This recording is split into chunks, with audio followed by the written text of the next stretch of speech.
Welcome to Dispatch, the weekly show designed to keep you on track as you build and operate your layout. I'm Roy Smith, your dispatcher. Thank you for joining me.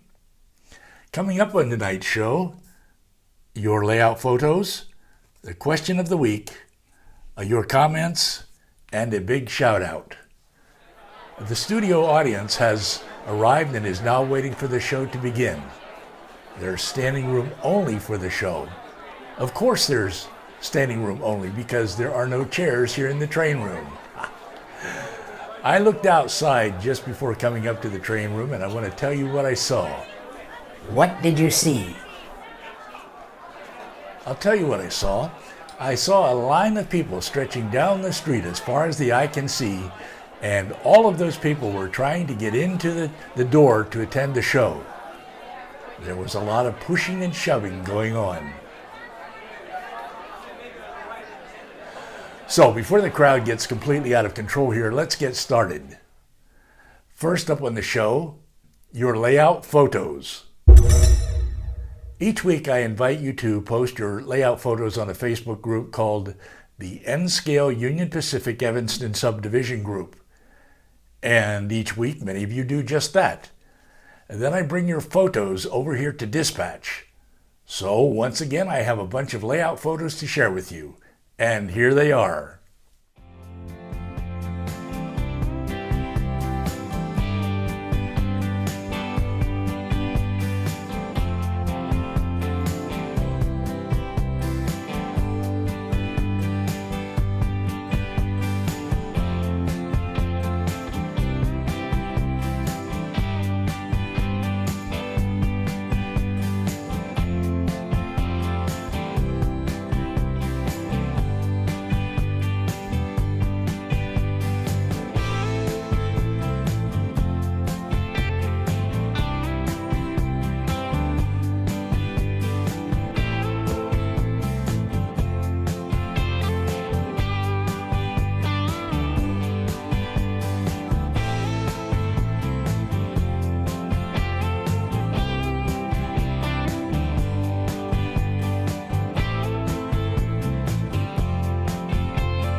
Now when the show ends, I want you to go over to the Facebook group, join the group, and post a photo of your layout there.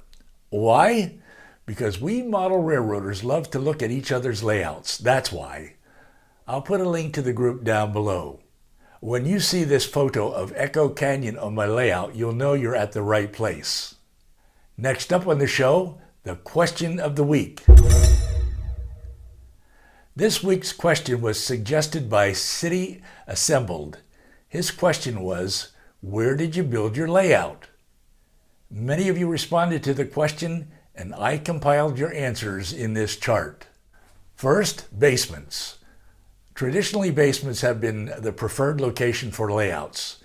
That's why so many of you have built or are in the process of building your layout in your basement, just as this chart shows. Of course, not everyone's basement is suitable for model railroading. For example, some basements are too damp. Some of us don't even have basements. Houses here in Panama, where I live, for example, don't have basements. Not in this wet climate. The largest number of you are building your layouts in a spare bedroom. This is a great space for a modest-sized layout unless you still have kids living at home, in which case you may not have a spare bedroom. As it so happens, I'm building my layout in a spare bedroom and I call it my train room. Here's where mine is located.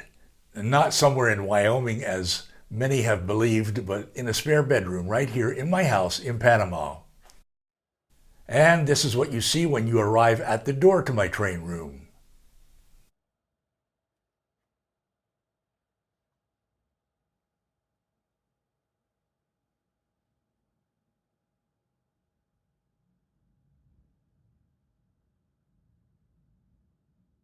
Quite a few of you are building your layouts elsewhere in the house. For example, on a porch, in one end of the living room, in or on a coffee table, as a temporary setup on the dining room table, on a board that slides under the bed, or even on the floor. Of course, space in such areas of the house is usually limited, and working on a layout in these areas can be messy. Most importantly, many spouses don't approve of such an idea. For example, in looking for more layout space, I have often joked about converting our social area into a train room. Our social area is quite large, but my wife isn't about to buy this idea. She tolerates my passion for the hobby as long as my layout stays where it belongs, in the existing train room. For some people, attics may provide a suitable space for a layout, but among those of you who responded to this question, no one is building a layout in the attic.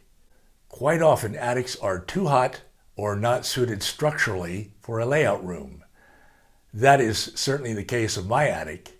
My attic is very hot all year round here in Panama's tropical climate and would require a major reconstruction to convert it into a space suitable for a layout room. So it's just not going to happen. Quite a few of you are building your layouts in your garage, but for others, garages could be a problem with heating and cooling. My garage isn't fully enclosed, and it would have to be before I could build a layout there. But that isn't going to happen because my garage is only wide enough for one car, and that's where my car lives.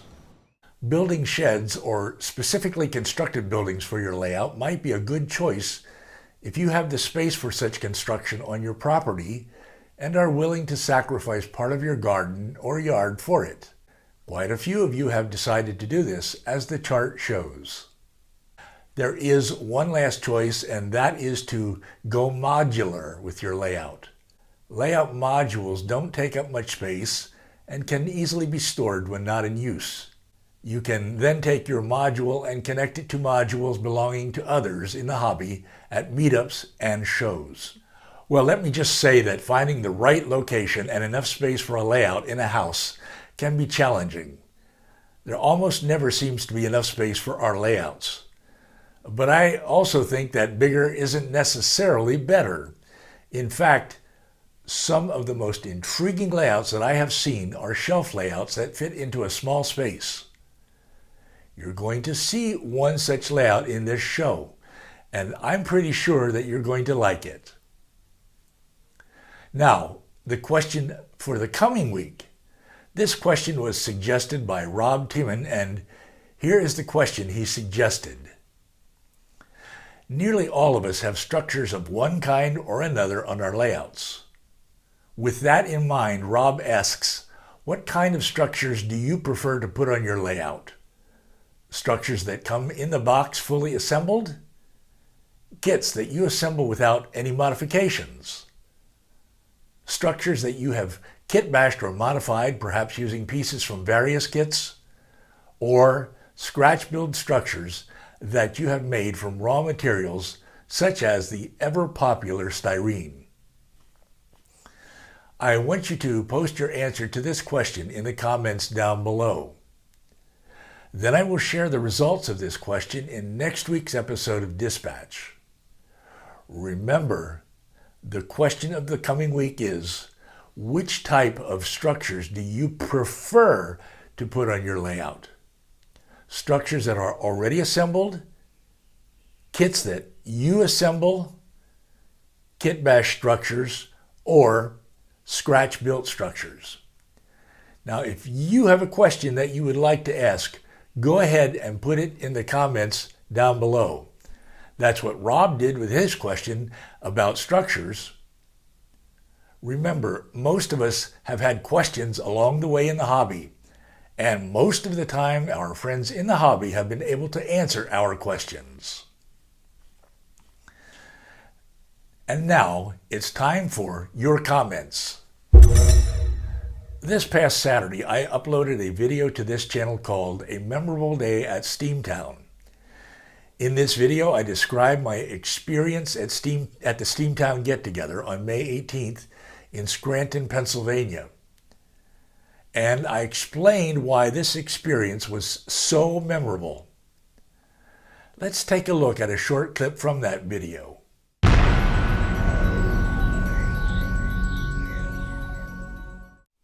Hi, I'm Roy Smith. In last Saturday's video, I provided an overview of my railroad and model railroad activities during a recent trip to the States. I promised that I would describe these activities in greater detail in upcoming videos. Well, the first of my activities was the Steamtown Get-Together on May 18th, and I want to share that experience with you today. Many of you have posted comments in response to the video. Here's what a couple of you had to say. Tom Kvichak of Tom's Trains and Things wrote, "Good video, Roy. Can't wait for Strasburg next year." Well, thank you, Tom. Hanging out with so many of my model railroad friends at Steamtown was tons of fun. In fact, for me, spending time with model railroad friends is the best thing about the hobby. Sparky 107, who organized the Steamtown event, is suggesting that we may be able to get together next year at Strasburg, Pennsylvania. Like you, Tom, I've been to Strasburg, and I feel that it would be an excellent place to hold our next big event.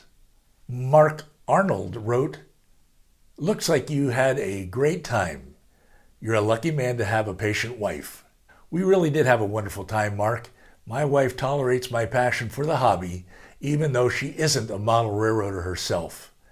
I drag her everywhere to see trains and model trains, and she actually puts up with it.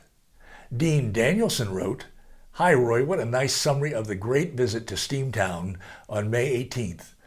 Dolly and I enjoyed meeting you and Leonore in person."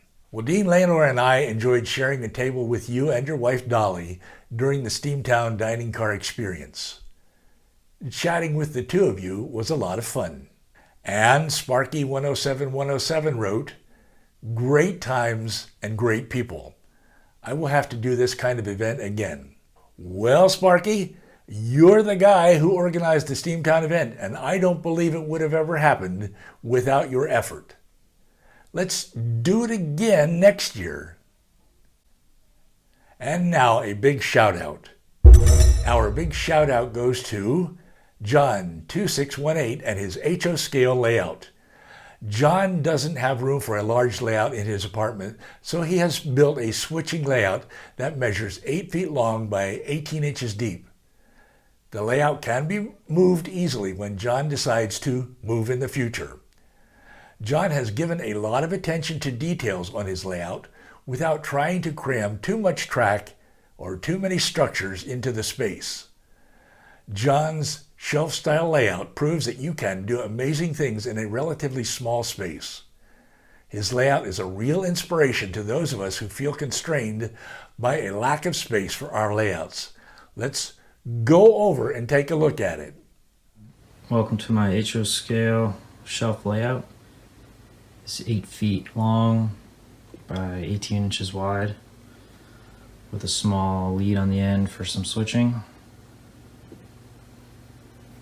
I don't have room here in my apartment for my big, large layout, so I had to compromise, and I'm having a lot of fun with this. This is my first attempt at an HO scale layout.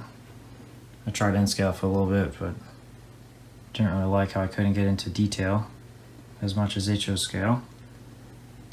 So I compromised and decided to try to build a little switching layout just to keep myself busy and to try new techniques on scenery and scratch building.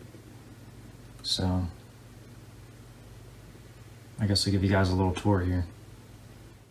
The little switching lead here was after the fact. After the construction, I decided definitely need some room, more room for switching.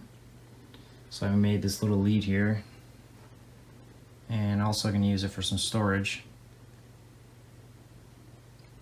And little display case there.